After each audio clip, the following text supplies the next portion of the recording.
नमस्कार बच्चों। हम लोग चर्चा कर रहे हैं राजस्थान में विशेष क्षेत्रीय विकास कार्यक्रमों के बारे में। इसी कड़ी में पिछले वीडियो में हमने डिस्कस किया था जनजाति क्षेत्रीय विकास कार्यक्रमों के बारे में।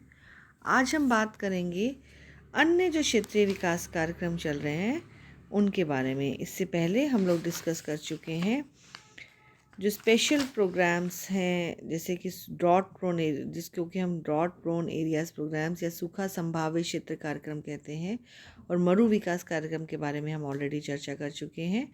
इसके अलावा जनजातियों के लिए जो विशेष रूप से कार्यक्रम चल रहे हैं, जिनको कि हम जनजाति क्षेत्रीय विकास कार्यक्रम टाडा के नाम से टीएडीपी के नाम से जानते हैं, वो कार्यक्रमों के बारे में भी हम चर्चा कर चुके हैं।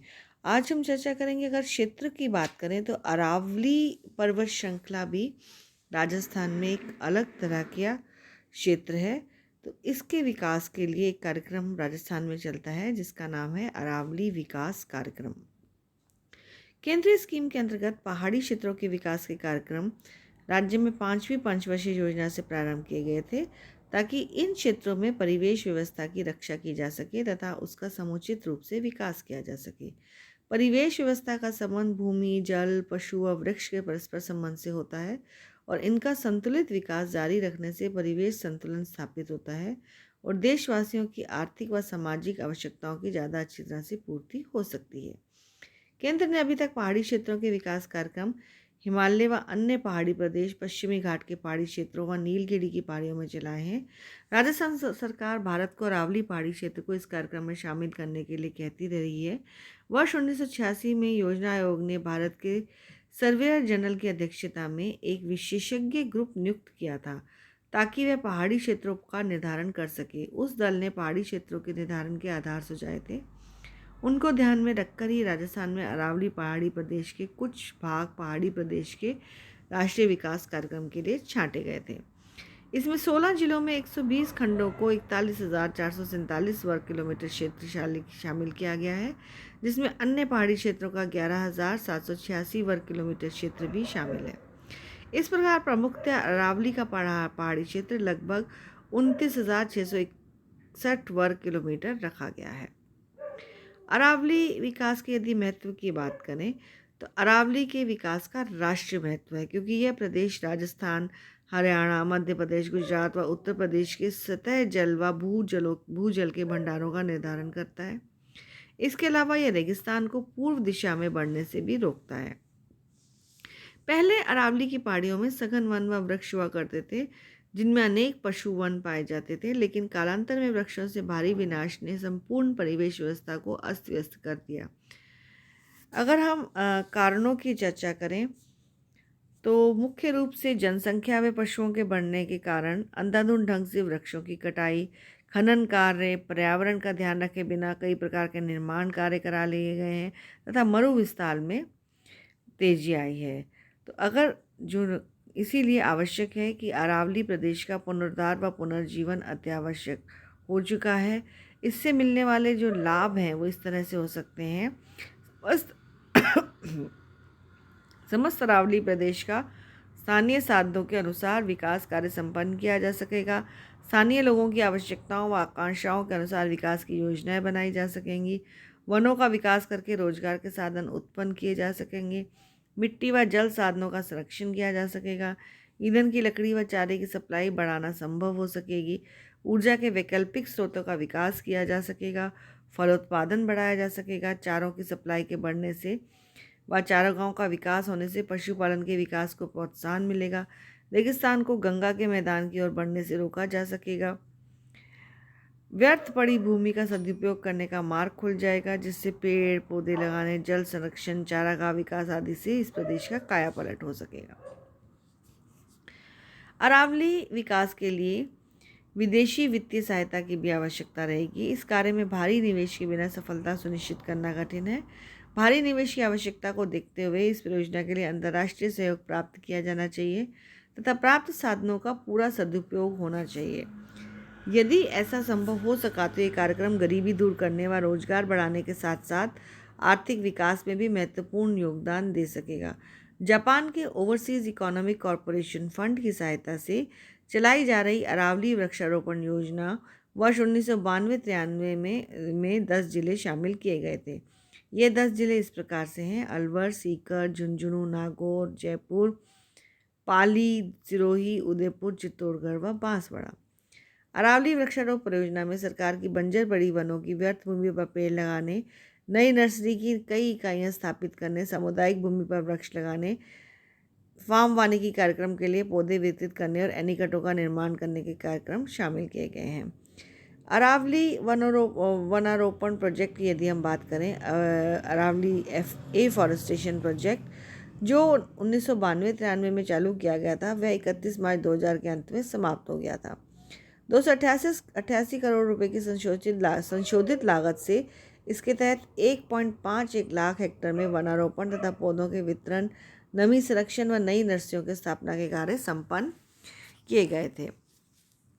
क्षेत्रीय विकास कार्यक्रमों के लड़ी में अन्य जो क्षेत्रीय विकास कार्यक्रम है, उनमें मुख्य रूप से एक कार्यक्रम राजस्थान में चलता है, वो है कंदरा सुधार कार्यक्रम एवं डांग क्षेत्र विकास कार्यक्रम। यह कार्यक्रम 1987-88 में लागू किया गया था ताकि कंदराओं या भीड़ों का फैलाव आसपास के उपजाऊ कृषिगत क्षेत्रों में ना हो सके। इसका एक उद्देश्य यह भी है कि बीहड़ क्षेत्रों की खोई हुई उत्पादन क्षमता वापस प्राप्त की जा सके। वर्तमान में यह कार्यक्रम राज्य के 10 संभावित क्षेत्रों में चलाया जा रहा है, जिनमें जो जिले आते हैं वह है कोटा, बूंदी, सवाई माधोपुर, बारां, झालावाड़, करौली, भरतपुर तथा धौलपुर। इसे डांग क्षेत्र कहा जाता है। यह 100% केंद्र प्रवर्तित स्कीम है। इसमें वृक्षारोपण व परिधि बांध बनाने के कार्यक्रम संचालित किए गए हैं।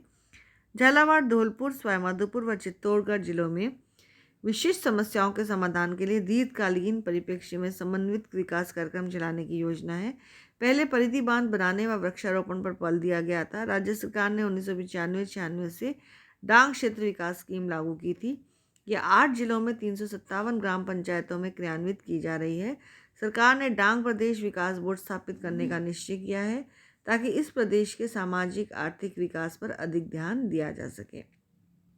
एक अन्य योजना है जो कि क्षेत्रीय विकास कार्यक्रम के अंतर्गत आती है, इसका नाम है मेवात प्रादेशिक विकास योजना। यह कार्यक्रम मेव जाति के लोगों के लिए बनाया गया है। राजस्थान सरकार ने फरवरी 1987 में मेवात प्रादेशिक विकास बोर्ड की स्थापना की थी ताकि अलवर व भरतपुर जिले के मेवात क्षेत्रों का विकास किया जा सके। इसमें अलवर जिले की 8 पंचायत समितियां तथा भरतपुर जिले की 3 पंचायत समितियां शामिल की गई हैं। ये कार्यक्रम अलवर व भरतपुर की जिला ग्रामीण विकास अभिकरणों के माध्यम से संचालित किया जा रहा है। राज्य स्तर पर ग्रामीण विकास विभाग ने सचिव द्वारा इस कार्यक्रम की प्रशासनिक, वित्तीय व मॉनिटरिंग की व्यवस्था की गई है।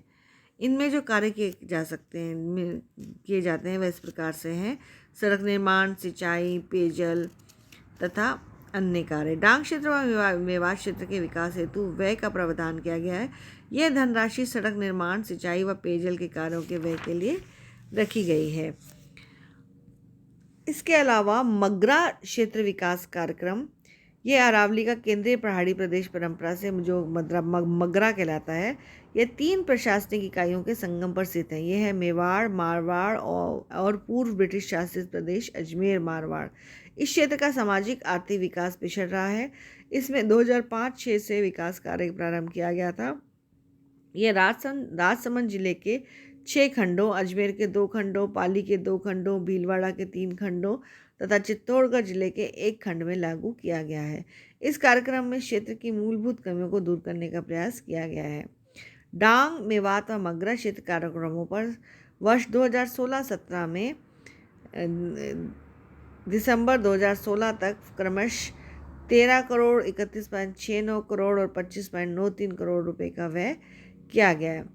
इनके अलावा कई अन्य कार्यक्रम भी राजस्थान में चलते हैं। मुख्य रूप से इसमें समन्वित व्यर्थ भूमि विकास कार्यक्रम, इस कार्यक्रम के अंतर्गत जयपुर, जोधपुर, टोंक, उदयपुर, भीलवाड़ा, झालावाड़, सीकर, अजमेर, जैसलमेर व पाली में 1992-93 के व्यर्थ भूमि के विकास के कार्यक्रम संचालित किए गए हैं।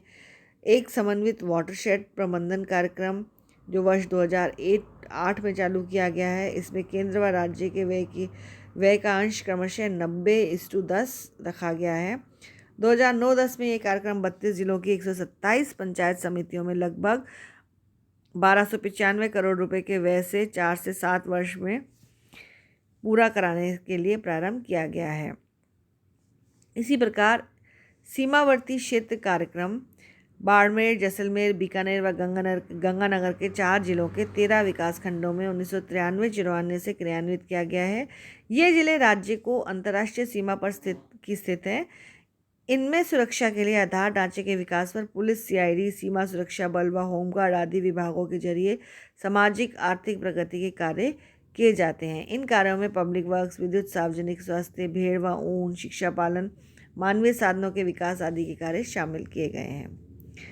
इसी प्रकार से एक कार्यक्रम और चल रहा है जो है पश्चिमी राजस्थान में निर्धनता दूर करने का प्रोजेक्ट, जिसको एम पावर के नाम से भी जाना जाता है।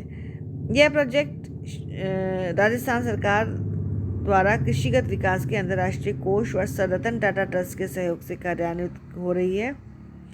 इसके माध्यम से निर्धन परिवारों की क्षमता का विकास करने, उनको साख की सुविधाएं उपलब्ध करने तथा उनको सामाजिक आर्थिक ज़रूरतें पूरी करने के लिए साधन प्रदान करने के प्रयास करने के लिए किया गया है। स्वर्ण जयंती रोजगार योजना भी राजस्थान में चल रही है। ये अप्रैल 1999 से भारत सरकार के एक नए कार्यक्रम प्रारंभ किया गया था, जिसमें अब तक एक समन्वित ग्रामीण विकास कार्यक्रम, ट्रायसम, ग्रामीण क्षेत्र में महिलाओं व बच्चों का विकास, ग्रामीण क्षेत्रों में औद्योगिक औजारों की सप्लाई, गंगा कल्याण योजना व मिलियन कुओं की स्कीम एक नए प्रोग्राम में मिला दिए गए थे, जिसका नाम रखा गया स्वर्ण जयंती ग्राम स्वरोजगार योजना। अर्थात जितने कार्यक्रम पहले चल रहे थे, IRDP, ट्रायसम, द्वारका, सितारा, JKY, MWS, इन सबको मिला करके SGSY शुरू किया गया। इसमें केंद्र व राज्यों का में व्यय का योगदान 75:25 रखा गया। इस कार्यक्रम का उद्देश्य निर्धनों के लिए टिकाऊ आय की व्यवस्था करना था। इसके लिए माइक्रो उपक्रमों की स्थापना की गई। इस कार्यक्रम में 50% लाभ SC/ST वर्ग के लोगों के लिए, 40% लाभ महिलाओं के लिए तथा 3% लाभ शारीरिक दृष्टि से विकलांग व्यक्तियों के लिए सुरक्षित रखे गए थे। 5 वर्षों में प्रत्येक ब्लॉक में 30% ग्रामीण निर्धन व्यक्तियों को शामिल करने का लक्ष्य रखा गया था। बाद में SGSY के स्थान पर राजस्थान में 2004 से मिशन ऑन लाइवलीहुड के तहत ग्रामीण रोजगार को प्रोत्साहित देने का काम किया जाने लगा था। धन्यवाद बच्चों।